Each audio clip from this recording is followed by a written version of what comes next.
पत्नी दोनों को अपने घर का भेद कितना भी खासम खास हो, कोई हो तुम्हारा अपना ही क्यों ना हो, घर के भेद कभी किसी से नहीं कहना। घर का झगड़ा शुरू किससे होता है?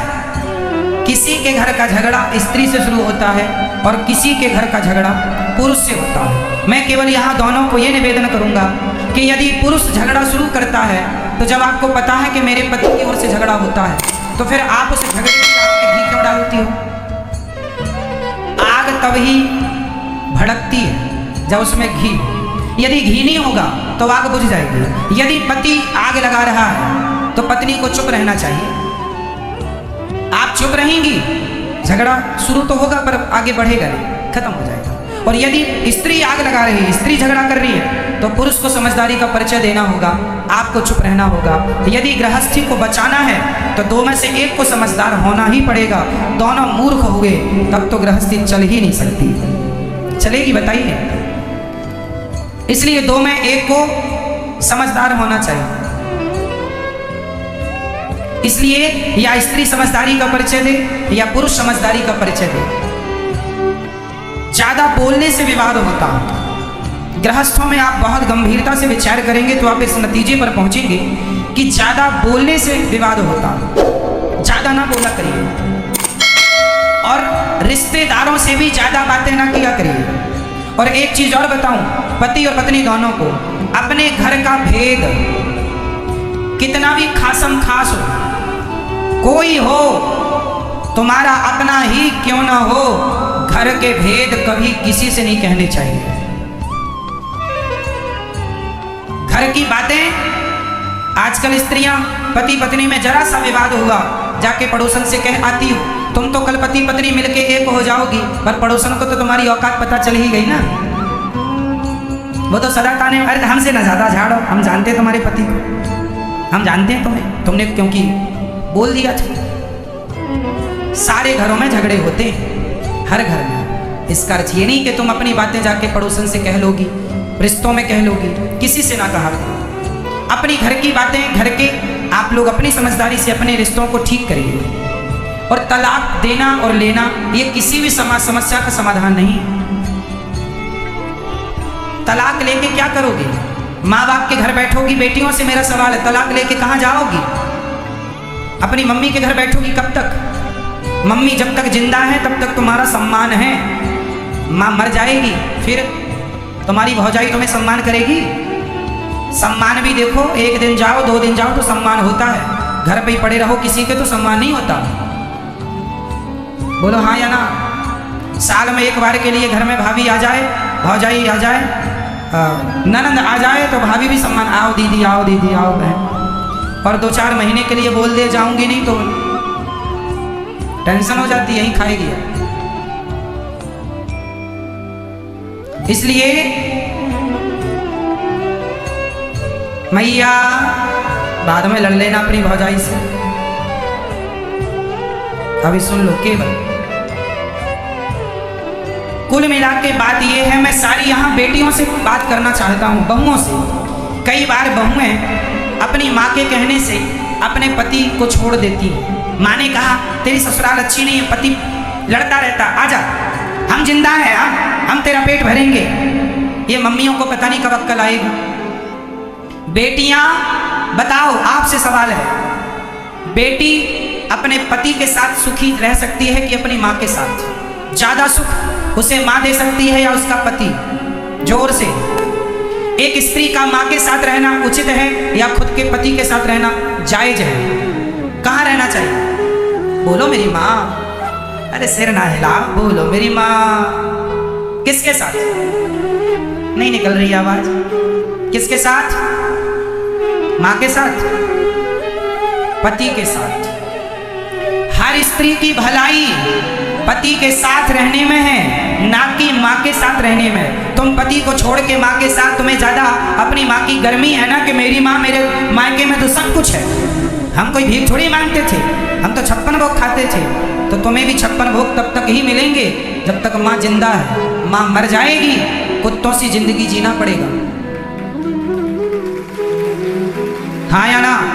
फिर इसलिए अपनी भलाई चाहती हो तो अपने पति की बात मानो, अपनी माँ की नहीं। जिन जिन बेटियों ने अपनी माँ की बात मानी, शादी के बाद उनका घर उजड़ा है। शादी के बाद लड़की को अपने पति की बात माननी चाहिए। यदि अपने माँ बाप की बात मानेगी तो मैं लिख के दे दूंगा स्टाम्प पेपर में, जो लड़की अपने माँ बाप की बात मानेगी उसका घर कभी बस ही नहीं सकता, चाहे वो कितनी भी समझदार क्यों ना हो। माँ बाप के हिसाब से घरों में बाग नहीं लगेगा, आग लगेगी। इसका एक जीता जागता मैं उदाहरण दे सकता हूं, कहो तो दे दूं तो सुनो। ये कथा मैंने एक दिन सुनाई थी, पर इस मुद्दे पर नहीं सुनाई, इसलिए इस मुद्दे पर दोहरा देता हूं।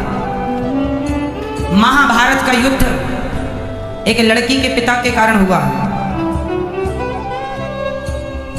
कौन है वो लड़की और कौन है वो पिता, सुन लो।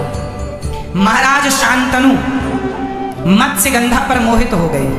कथा हमने सुनाई थी, केवल स्मरण कराएंगे आपको, समय पूरी सुनाने का नहीं, केवल इतिहास से हम आपका परिचय कराएंगे कि जिस लड़की ने अपने माँ बाप की बात मानी उसके जीवन में परिणाम क्या हुआ। महाभारत की जननी कौन है, आज मैं आपको स्पष्ट कर देता हूं। भीष्म पितामह गंगा पुत्र हो चुके थे। शांतनु का एक बेटा था, 14 साल की उम्र थी। भीष्म पितामह की उम्र कितनी थी, 14 साल का छोरा था भीष्म पितामह की उम्र। ये गंगा पुत्र थे। शांतनु गंगा जा चुकी थी, अपनी पत्नी के वियोग में ये तड़पते थे। एक दिन एक महिला इन्हें मिल गई, बड़ी सुंदर थी, उनसे विवाह करने का मन हुआ। उसका नाम था सत्यवती।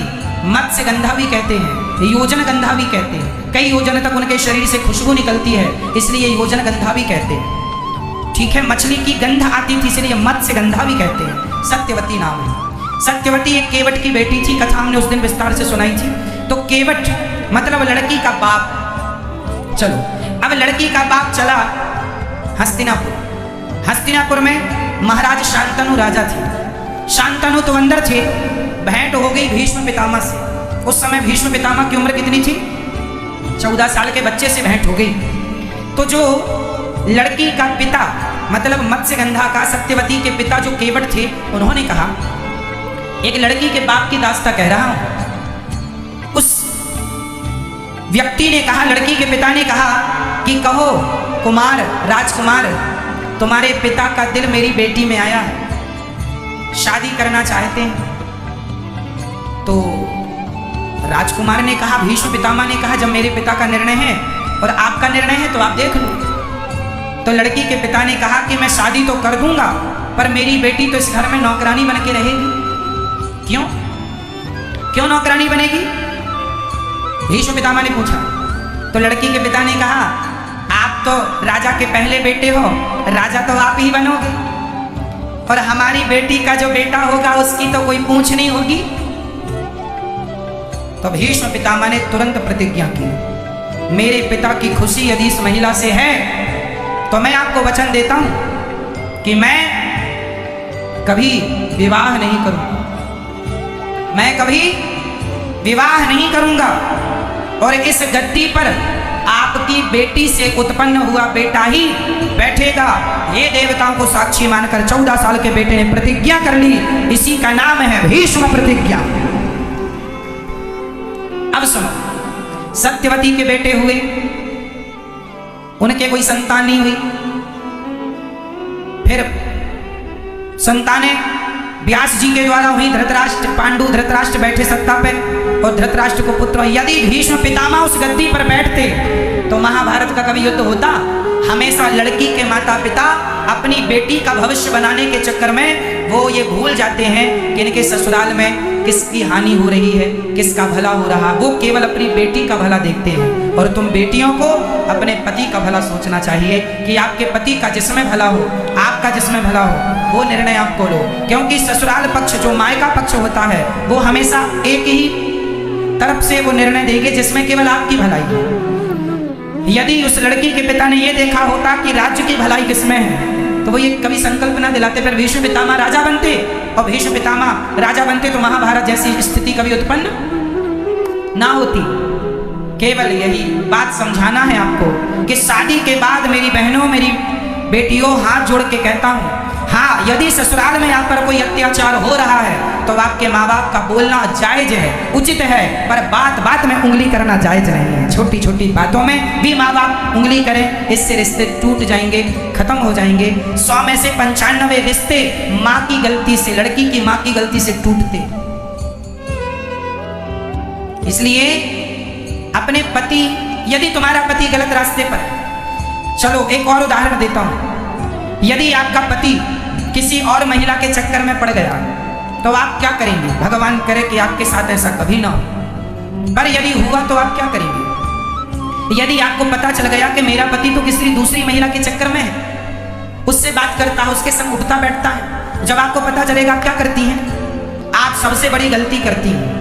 आप सबसे बड़ी गलती ये करती हैं कि जब आपको पता चलता है कि आपके पति का किसी महिला से चक्कर है तो आप तुरंत अपना सामान बांधती हैं और अपने मायके चली जाती हैं, अपनी माँ से बताती हैं। क्या होगा? माँ समस्या का समाधान नहीं कर सकती। तुम्हारा पति है, रास्ता भटक गया है, तो तुम पत्नी का, तुम्हारा धर्म है कि उसे सही रास्ते पर लाना है। तुम चली जाओगी तो वो तो और आज़ाद हो जाएगा।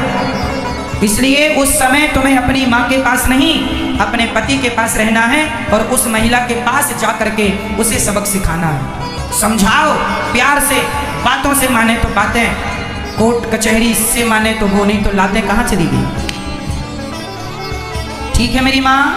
तो आपके रिश्तों में कभी ऐसी आग लगे तो आपको क्या निर्णय लेना चाहिए? क्या हमेशा अपने पति को बचाएंगे आप? और यदि पत्नी किसी पुरुष के चक्कर में पड़ जाए तो पति उसे बचाए। पति और पत्नी एक दूसरे के रक्षक हैं। एक दूसरे की क्या है? क्या है? क्या है मेरी माँ? पूरक रक्षक। इसलिए कभी आपका पति एक तो रास्ता ना भटके, यही अच्छा है, पर रास्ता भटके तो आप तुरंत अपने पति कुछ भी कहे पर आपको उस महिला को सबक सिखाना चाहिए।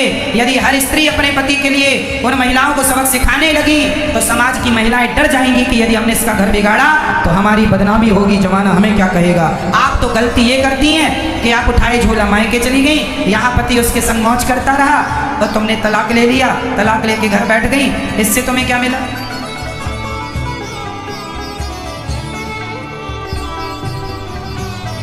तुम्हें ऐसे आदमी के संग रहना है नहीं रहना वो अलग विषय है, बाद में सोच लेंगे, पर अभी तो उसे वो आज के ज़माने में ना भैया, कुछ स्त्रियां ये धंधा करती हैं पुरुषों को फंसाने का। हो सकता है तुम्हारा पति भी उसका शिकार हो चुका हो। आजकल मार्केट में ये बड़ा धंधा चल रहा, जो अच्छे लोग हैं उन्हें ये महिलाएं अपने झूठे जाल वाल में फंसाती हैं। हो सकता है उनमें से आपका कोई अपना हो। इसलिए हर पुरुष से मैं निवेदन करूंगा, पराई नारी से सदा बच के रहो। पराई नारी कभी तुम्हारी सगी नहीं हो सकेगी, कभी ना पराई नारी सगी होगी, ना पराया पुरुष सगा होगा। अपनी पत्नी और अपने पति में ही विश्वास करना सीखो। यदि तुमने किसी और के आंसुओं पे चले गए तुम्हारा सर्वनाश हो जाएगा।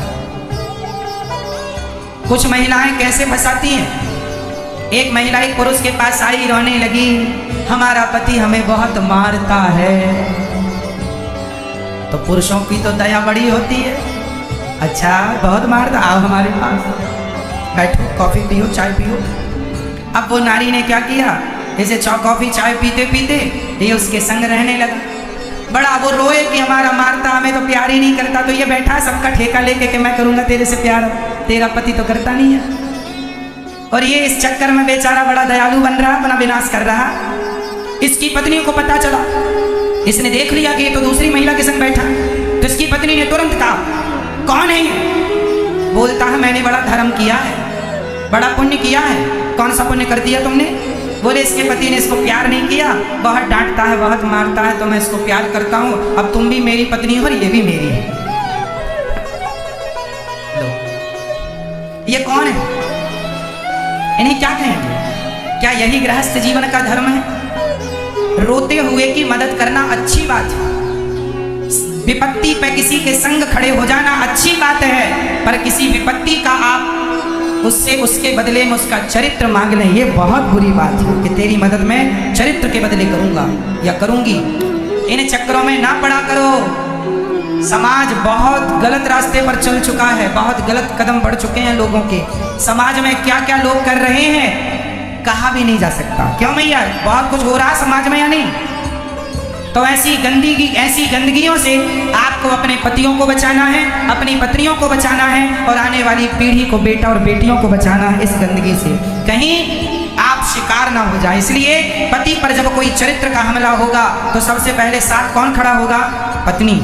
और पत्नी के संग पति, और एक दूसरे के चरित्र की रक्षा करो, एक दूसरे के काम आओ और प्रेम से गृहस्थी निभाओ। एक दूसरे से प्रेम करो, पत्नी पति से प्रेम करे, पति पत्नी से प्रेम करे। जैसे हमारे राम सीता से प्रेम करते हैं और सीता राम से प्रेम करती हैं, और दोनों से प्रेम हो और दोनों पति पत्नी मिलकर दोनों भगवान से प्रेम कीजिए। यही सदगृहस्थ है, यही गृहस्थी है मेरी। भैया समझ में आई बात? तो गलत रास्ते पर आप तो नहीं जाएंगे ना कभी?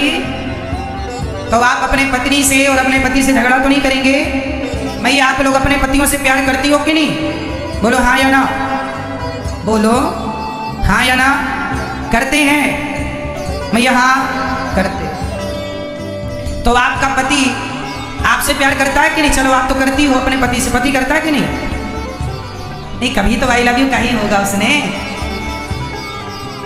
नहीं कहा कभी? मैया पति ने कभी आई लव यू कहा? नहीं कहा। अरे राम राम राम, कहते रहते हैं पर ये मानती नहीं मैया।